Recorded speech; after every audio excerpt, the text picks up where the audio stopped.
சண்முகம் பரணி சீரியலை பற்றி தான் நம்ம இந்த வீடியோக்குள்ளே நம்ம பார்க்க போகிறோம். நம்ம வீடியோ சேனலுக்கு எல்லாம் சப்ஸ்கிரைப் பண்ணலாம், அவங்களாம் சப்ஸ்கிரைப் பண்ணிக்கிடுங்க. பக்கத்தில் உள்ள பெல் பட்டனை கிளிக் பண்ணிடுங்க. வாங்க வீடியோக்குள்ளே போகலாம்.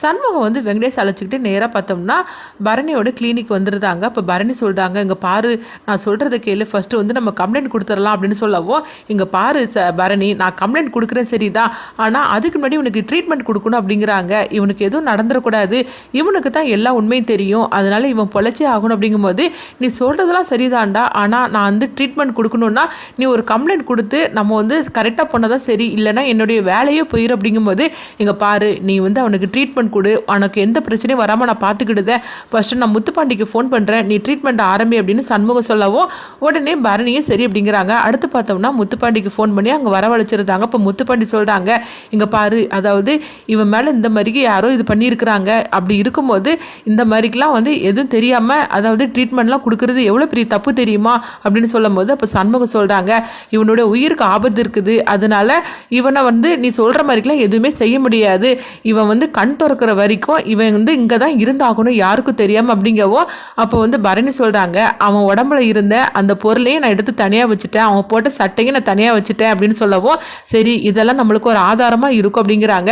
இவனை இப்போமே நான் வந்து அழைச்சிட்டு போயிருது அப்படின்னு சொல்லும் போது, என்ன சொல்லிட்டு இருக்கிற, நான் இவனை விட மாட்டேன்னு சொல்லிட்டு இருக்கிறேன், இவன் மட்டும் வெளியே வந்துட்டான்னு வச்சுக்கோங்க, இவனுடைய உயிருக்கே ஆபத்து, இவனுடைய கதையை முடிச்சிருவாங்க, அதனால இவன் இங்கே தான் இருக்கணும் அப்படின்னு சண்முகம் வந்து முத்துப்பாண்டிட்ட சொல்லவும் இப்போ முத்துப்பாண்டி சொல்கிறாங்க, இவனுங்க நம்ம மறைச்சு வச்சிருக்கனால எவ்வளோ பெரிய தப்பு தெரியுமா, இது மட்டும் வந்து வெளியே தெரிஞ்சிச்சுன்னா அப்புறமா நம்ம மேலே தான் தப்பாயிரும், நம்ம மேலே கேஸ் வந்துடும். அப்படிங்கும்போது இங்கே பாரு, நீ எது சொன்னாலும் சரி தான், இவன் கண்ணு முழிச்சு உண்மையை சொல்கிற வரைக்கும் இவன் இங்கே தான் இருப்பான் என்னுடைய பாதுகாப்பில், அதனால நீ என்ன சொன்னாலும் சரி தான், இவனை நான் விட மாட்டேன் அப்படின்னு சண்முகம் வந்து சொல்லியிருந்தாங்க.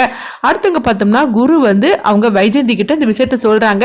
வைஜெயந்தி இது கிட்ட அப்படியே அதிர்ச்சி அடைகிறாங்க, ஒரு வேலையை கொடுத்தா ஒழுங்காக செய்கிறீங்களா, இப்படி பாதியில முடிச்சுட்டு வந்துட்டீங்களே, அவனுடைய கதையை முடிக்க சொன்னாக்கி இப்படி அவனை உயிரோட தப்பிக்க விட்டுருக்கிறீங்களே, அவன் யார் கையில் மாட்டினான்னு பார்த்தீங்களா அப்படிங்கும்போது, இல்லை மேடம், அவன் வந்து தப்பிச்சு ஓடினான்னு தவிர அவன் யார் கையில் மாட்டினா அவன் எங்கே போனான்னு எங்களுக்கு தெரியாது அப்படின்னு சொல்லவும் இது கிட்டதுமே வைஜெயந்தி சொல்கிறாங்க, நம்ம உடனே வந்து அந்த பொருளும் வந்து எங்கிட்ட தான் அவன் எடுத்துகிட்டு போயிருக்கிறான், அதனால அதுக்கு முன்னாடி இந்த பொருள் காணாமல் போச்சுன்னு சொல்லிக்கிட்டு இவன் மேலே ஒரு கம்ப்ளைண்ட்டை நம்ம முன்கூட்டியே பதிவு பண்ணிடணும் அப்படின்னு சொல்லிட்டு அவங்க ஸ்டேஷனுக்கு ஃபோன் பண்ணுறாங்க. இந்த மாதிரிக்கு இந்த பொருளை காணலை அப்படின்னு சொல்லிக்கிட்டு பழைய ஒரு டேட்டை போட்டு நீ வந்து ஃபைல் பண்ணிடு அப்படின்னு சொல்லவும் அவங்களும் சரி அப்படிங்கிறாங்க. சரி மேடம், இப்போ என்ன பண்ணுறதுக்கு அப்படின்னு சொல்லி கேட்கும்போது, ஆமாம் இப்போ வந்து கேளு, அவனை தப்பிக்க விட்டுட்டு இப்போ வந்து கேட்டு முழிச்சிட்டு இருக்கிற அப்படிங்கவும் இப்போ கௌதமும் திட்டுறாங்க, ஏங்க இப்படிலாம் பண்ணுறீங்க, இப்போ அவன் மட்டும் வந்து உண்மையை சொல்லிட்டான்னா எல்லாருமே கையங்கொள்ளாமல் மாட்டிடுவோம், இப்படி பண்ணிட்டீங்களா அப்படிங்கும்போது, இல்லை தம்பி, இப்படிலாம் நடக்கும்னு சொல்லி நாங்கள் எதிர்பார்க்கவே இல்லை அப்படின்னு சொல்லும் போது இப்போ என்ன பண்ணுறதுக்குன்னு தெரியல அப்படிங்கவோ இப்போ வைஜெயந்தி சொல்கிறாங்க, சரி அவன் எப்படியும் எங்கேயும் தப்பிச்சு போயிருக்க முடியாது, அநேகமாக அவன் வந்து ஏதாவது ஹாஸ்பிட்டலுக்கு தான் போயிருக்கணும், அதனால அவன் வந்து பிரைவேட் ஹாஸ்பிட்டல் தான் போயிருக்கணும், எந்த ஹாஸ்பிட்டலுக்கு போனாலும் சரி தான் அவனை எப்படியாவது கையங்கலமாக பிடிக்கணும், இந்த சுற்று வட்டாரத்தில் என்னென்ன ஹாஸ்பிட்டல் இருக்குதோ அந்த எல்லா ஹாஸ்பிட்டலையும் போய் இவனை தேடுங்க அப்படின்னு சொல்லவும் உடனே குருவும் அங்கேருந்து கிளம்புறாங்க. போகிறதுக்கு முன்னாடி வைஜெயந்தி சொல்கிறாங்க, இப்போ மாதிரி ஒழுங்கான வேலையை செய்யுங்க, எப்படியாவது அவனை கையங்கலமாக பிடிச்சே ஆகணும் அப்படிங்கிறாங்க.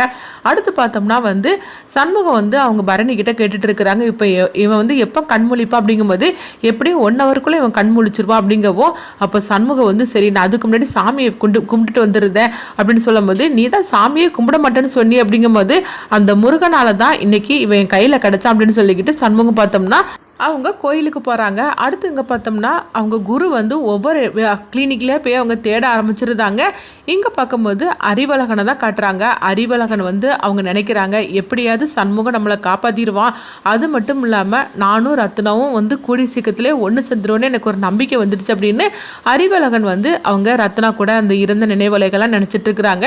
அதே மாதிரிக்கு இங்கே ரத்னாவை காட்டும் போது அவங்க அழுதுகிட்டே இருக்கிறாங்க, சீக்கிரத்திலேயே அறிவழகன் இருந்து வெளியே வந்துடணும், எப்படியாவது அண்ணன் என்னையும் அறிவழகனையும் சேர்த்து வச்சுக்கிறான்னு எனக்கு நம்பிக்கை இருக்குது அப்படின்னு சொல்லிட்டு ரத்னாவும் நினச்சிட்டு இருக்கும்போது அப்போ சண்முகம் வந்து அவங்க வீட்டுக்கு வராங்க.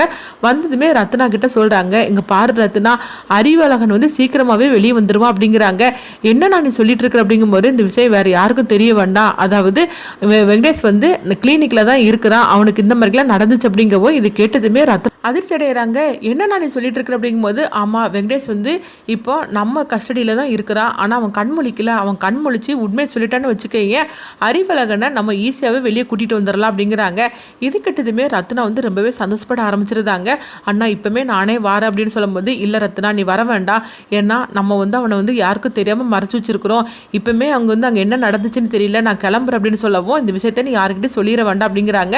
ரத்னா ரொம்பவே சந்தோஷப்பட்டு இருக்கவும், அடுத்து பார்த்தோம்னா சண்முகம் வந்து அங்கே பரணியோட கிளினிக்கு போகிறாங்க. அப்போ அங்கே பார்த்தோம்னா சண்முகம் வந்து கேட்டுட்டு இருக்கிறாங்க, என்னாச்சு அவன் கண்மொழிப்பானா அப்படின்னு கேட்கும்போது, இன்னும் கொஞ்ச நேரத்தில் அவன் கண்மொழிச்சிருவான் அப்படிங்கிறாங்க. அடுத்து இங்கே வந்து குருவை தான் காட்டுறாங்க. குரு வந்து ஒவ்வொரு ஹாஸ்பிட்டலாக அவங்க வந்து தேடிக்கிட்டு இருக்கிறாங்க. எப்படியாவது வந்து வெங்கடேசன் நம்ம கையும் களமாக பிடிச்சிடணும், பிடிச்சி அவன் கதையை முடிச்சு காட்டணும் அப்படின்னு சொல்லிக்கிட்டு அவங்க வந்து ஒவ்வொரு ஹாஸ்பிட்டலாக அவங்க வந்து தேடிட்டு இருக்கிறாங்க. அப்போ இங்கே வந்து பரணி சொல்லிட்டு இருக்கிறாங்க, இங்கே பாரு, அதாவது இங்கே இருக்கிறது சரியில்லை, இவனை சுட்டவங்க கண்டிப்பாக வந்து இவனை தேடி அலைஞ்சிட்டு இருப்பாங்க, அதனால இங்கே இருக்கிறதுல அவனுக்கு எந்தவித பாதுகாப்பும் கிடையாது, இவனை வேற இடத்துக்கு நம்ம மாற்றி வைக்கணும் அப்படின்னு சொல்லவும், இப்போ சண்முகம் சொல்கிறாங்க, ஆமாம் பரணி நீ நல்ல நேரத்தில் ஞாபகப்படுத்தின, இவங்க இருந்தாக்கி கண்டிப்பாக இவனுக்கு பாதுகாப்பு கிடையாது, ஏன்னா இவனை இந்த மாதிரிக்கு பண்ணினவங்க கண்டிப்பாக வந்து எல்லா ஹாஸ்பிட்டலில் போய் அவனை தேடிட்டு இருப்பாங்க, எப்படியாவது திரும்பவும் இவனுடைய கதையை முடிக்கணும்னு சொல்லிக்கிட்டு, அதனால இவனை நம்ம எப்படியாவது காப்பாற்றணும், வேற இடத்துல இவனை மறைச்சு வைக்கணும் அப்படிங்கிறாங்க. இவன் இருக்கிற நிலைமையில நம்ம வேற இடத்துல டக்குன்னு மாற்றிட முடியாது அப்படிங்கவோ, இப்போ நீ என்ன சொல்ற, இவனை எங்கே கொண்டு மறைச்சு வைக்கிறதுக்கு அப்படின்னு சொல்லி கேட்கும்போது உடனே பரணிக்கு ஒரு ஐடியா வருது. அந்த ஐடியா படி அவங்க ஒரு பிளானை சொல்கிறாங்க.